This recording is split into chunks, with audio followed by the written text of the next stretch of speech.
lagi. Assalamualaikum Bunda. Bun. Ya. Bunda. Iya. Tadi Bunda di segmen sebelumnya nanya nih, kalau umpamanya kita minta didoain, minta bawa air minta didoain sama ulama, terus minta buat kesembuhan, untuk apa ya, kesehatan gitu lah pokoknya. Buat hidupnya berkah gitu misalnya. Iya Bunda, kan ada tuh kita suka ngeliat tuh kalau mamanya orang sholat tuh taruh air tuh, Iya, betul. didoain ya itu sih. Baca Yasin. Iya bener. Tuh. Termasuk perdukunan atau bukan nih? Iya deh Bang, jawab ya Bang ya. Iya Bunda, Udah silakan. gemes mau jawab nih kalau yang kayak gini nih. Masya Allah Bun. Ya. Assalamualaikum warahmatullahi wabarakatuh. Waalaikumsalam warahmatullahi wabarakatuh. Sehat?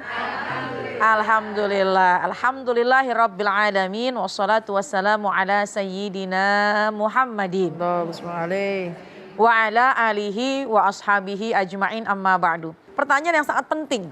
Ketika Anda bertanya bagaimana ketika seseorang bawa air kepada para ulama.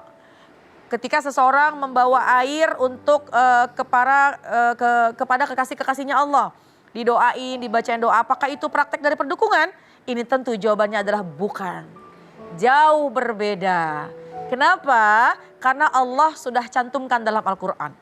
A'udzubillahi minasyaitonirrajim. Ya ayyuhalladzina amanu taqullaha wabtaghu ilaihil wasilah. Kata Allah dalam Al-Quran, wahai orang-orang yang beriman. Wahai orang-orang yang beriman, bertakwalah kepada Allah dan carilah wasilah. Apa itu wasilah? Cara jalan untuk mendekatkan diri kita kepada Allah. Kenapa seseorang bawa air kemudian kepada para ulama, kepada para kekasih-kekasihnya Allah, Ustadz, Ustadzah, Kiai, Habaib minta air. Tentu ini adalah sesuai yang diperintahkan oleh Allah dalam Al-Quran. Bahwa kita dianjurkan untuk mencari jalan untuk mendekatkan diri kita kepada Allah. Amin. Jadi sangat jauh berbeda dengan masalah dukun. Kalau dukun mohon maaf sholat 5 waktu juga belum tentu. Apa yang terlibat di dalam praktek perdukunan ini udah pasti ilmu-ilmu gaib. Ada setan di situ, ada jin di situ, itu adalah musuhnya Allah. Tapi ketika kita datang kepada para ulama, insya Allah ini akan mendekatkan kita kepada Allah Subhanahu wa Ta'ala. Yang pertama kita tabarrukan, kita minta cari berkah. Karena kalau para ulama, para kekasih-kekasihnya Allah ini punya kelebihan, yaitu namanya karomah. Punya karomah tersendiri. Sehingga ada hal yang tidak kita ketahui tapi yakin kehidupannya terjaga. Oleh karenanya pantas kalau kita deketin para ulama. Kalau kita dekat sama ulama insya Allah akan dekat dengan baginda Rasulullah SAW. Amin ya Rabbal alamin. Jadi itu berbeda Bunda ya. Jadi beda banget lah pokoknya ya. Nih, dari sisi sebelah sini, sisi sebelah sini. Nah, Bun, Bunda. Iya. Tema kita pada pagi hari ini adalah meminta segala sesuatunya kepada Allah. Nah, Bunda ada yang baper silahkan. Kalau Siapa yang mau bertanya? Ya. Boleh. Bunda yang di belakang dulu ya. Ya. Soalnya dari kemarin tuh dia. Iya. Dari kemarin ya Bang? Ya. Orang pada pulang, kagak pulang-pulang ya. Bismillahirrahmanirrahim. Assalamualaikum warahmatullahi wabarakatuh. Waalaikumsalam warahmatullahi wabarakatuh. Nah, baper nih Bun. Iya. Saya belum memperkenalkan diri ya. Iya. Saya Bu Rofiah dari Majelis Ta'lim Raudatul Jannah, Pondok Ungu Permai, Bekasi Utara. Ya, boleh silakan Bunda. Ada satu pertanyaan yang ingin saya tanyakan.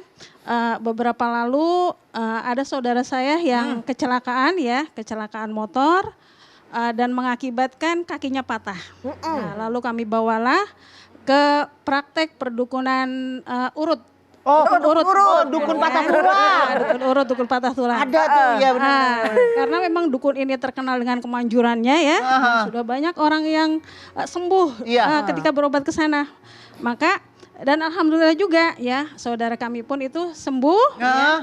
Namun dalam proses pengobatannya kami lihat mulut dukun itu komat kamit seperti sedang membaca mantra gitu loh. Mulut dukun baca mantra. Seperti itulah ya. Disembur. Ada disemburnya juga nggak Bun? ada juga ya yang pasien lain yang disembur itu, ya bahkan ada yang sampai dikagetin seperti itu ya. Nah, yang jadi pertanyaan saya adalah, bolehkah kita mempercayai dukun tersebut gitu? Karena memang dukun tersebut sudah begitu banyak bisa Pasiennya. menyembuhkan penyakit orang. Iya. Gitu. Baik. Nah, tapi kalau umpamanya komat kamitnya itu jangan-jangan dibaca doa. Wallahu a'lam ya. Iya. Tapi sepertinya kalau orang baca doa kan nggak sampai kelihatan bergetar gitu ya. Oh, Gimana Bu? bagaimana sih? Aku nggak kebayang. Kenapa Aku kayak gini? nggak kebayang. Emang bejat-bejatnya gitu, coba. Sudah tidak panjang lagi, demikian. Wassalamualaikum warahmatullahi wabarakatuh. Takut disuruh contohin bang. Iya. Soalnya mulutnya komat kamit sampai bergetar-getar. Dia nelen handphone ada getar berapa tuh?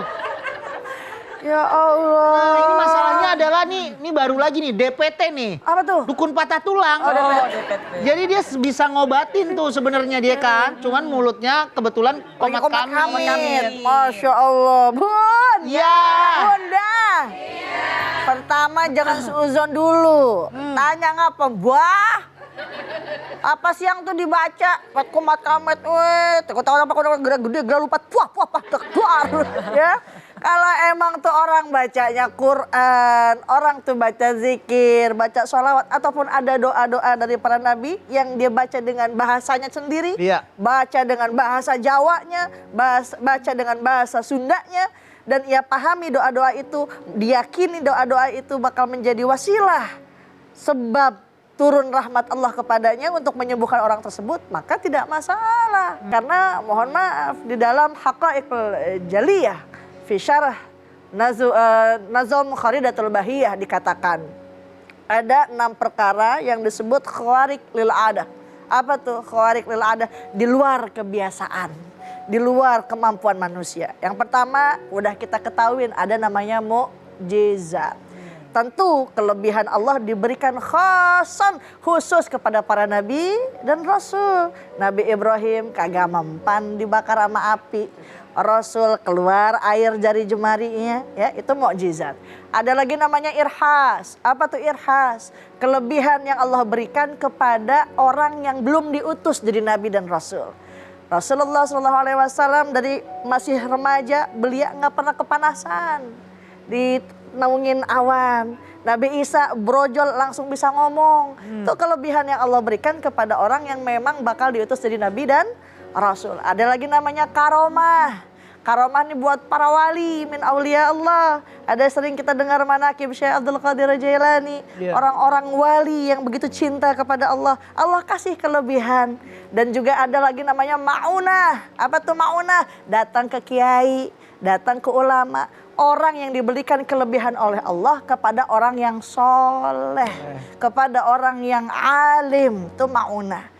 Datang ke kiai, datang ke ulama, datang ke dukun urut, datang ke dukun beranak.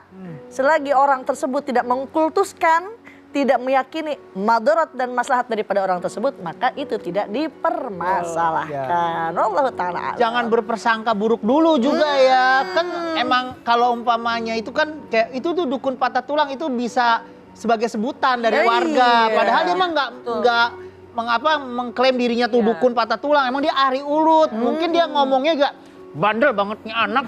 Udah main bola lagi. Udah jangan main futsal, udah tua. Gitu. Cuman nggak dikeluarin, bisa jadi Bunda. Jangan kemana-mana, tetap di Assalamualaikum Bunda.